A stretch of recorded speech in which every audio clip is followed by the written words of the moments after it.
کفر کسی کا سکا نہیں ہے۔ ہم نے لاپرواہی برتی، ہم ان لوگوں کی مدد کرنے کی بجائے ہم نے حوصلہ شکنی کی اور ان قوتوں کے علاقار بنے جو ان کو مار رہی ہیں۔ تو آج کیا ہم محفوظ ہیں؟ آج ہماری ہمسائیگی کے اندر انڈیا کو ہمارے خلاف کھڑا کر دیا گیا ہے۔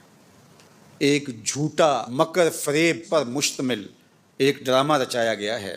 معاہدہ سندھ طاس معطل کرنا تھا اور پاکستان کے خلاف کھڑا کرنا تھا۔ کچھ لوگ کہہ رہے ہیں جی پاکستان چونکہ جانے لگا تھا غزہ، یہ بھی ایک فضول بات ہے۔ کب ان کے اندر جان ہے کہ انہوں نے ایسا کوئی فیصلہ کیا تھا؟ یہ نہیں کہ ہم کچھ کرنے لگیں گے تو وہ ہمیں پکڑیں گے، ہم کچھ بھی نہ کریں وہ ہمیں جینے کا بھی حق نہیں دیتے۔ وہ تو ہمارے مسلمانوں والے نام بھی گوارا نہیں کرتے۔ آپ بلاد غرب کے اندر جائیں، ہمارا پردہ بھی وہ نقاب نوچ لیتے ہیں کہ تم نقاب بھی نہ کرو۔ کہاں گئے آزادی اظہار کی بات کرنے والے؟ وہ تو ہمارے وجود کو برداشت نہیں کرتے، ایک ایک کر کے ہمیں مارتے رہیں گے۔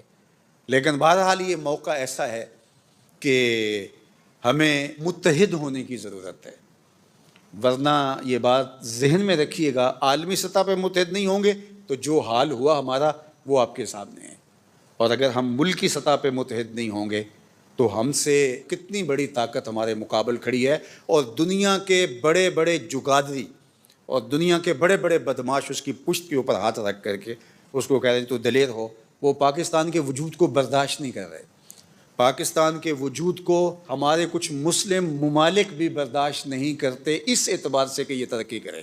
وہ چاہتے ہیں یہ محتاج ہی رہے تاکہ ہم سے ٹکڑے لیتا رہے اور ہمارا دست نگر رہے، کیونکہ اس کا قوی ہونا، طاقتور ہو جانا ان کو بھی وارد نہیں ہے۔ دشمن کی تو بات دشمن کی رہی، اور عالمی طاقتوں کی بات نہیں کرتا۔ وہ تو اس کو ہمیشہ مقروض رکھ کے ذلیل و رسوا کر کے ان سے ہمیشہ اپنے مطالبات منوانے کے چکر میں رہتا ہے۔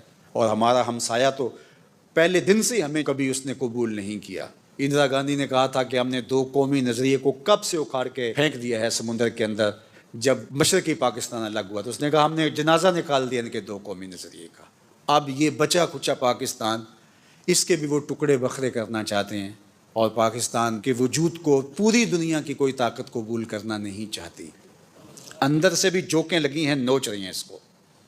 پاکستان کے ساتھ جو کچھ ہوا ہے، آپ حیرت زدہ ہو جائے، اتنے جھٹکے دنیا کا کوئی ملک سہ ہی نہیں سکتا، اس کے باوجود بھی اپنے پاؤں پہ کھڑا ہے، تو یہ کسی کی نگاہ کا کمال ہے۔ فانوس بن کے جس کی حفاظت ہوا کرے، وہ شمع کیا بجھے جسے روشن خدا کرے۔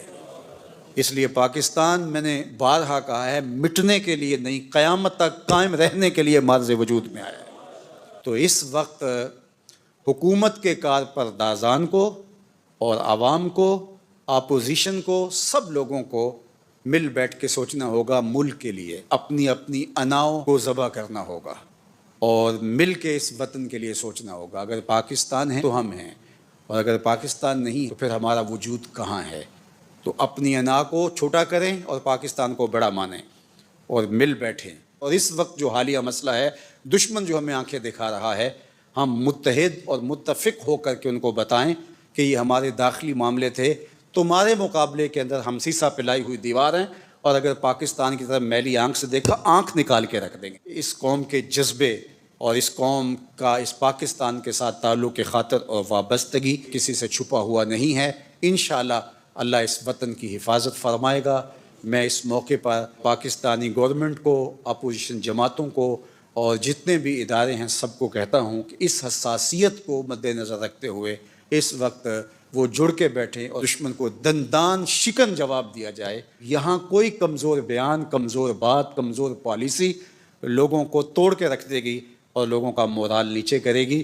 اس وقت ہمیں توانا آواز چاہیے، ہمارے کان یہ آواز سننے کے لیے بے تاب ہے۔ والسلام علیکم ورحمۃ اللہ۔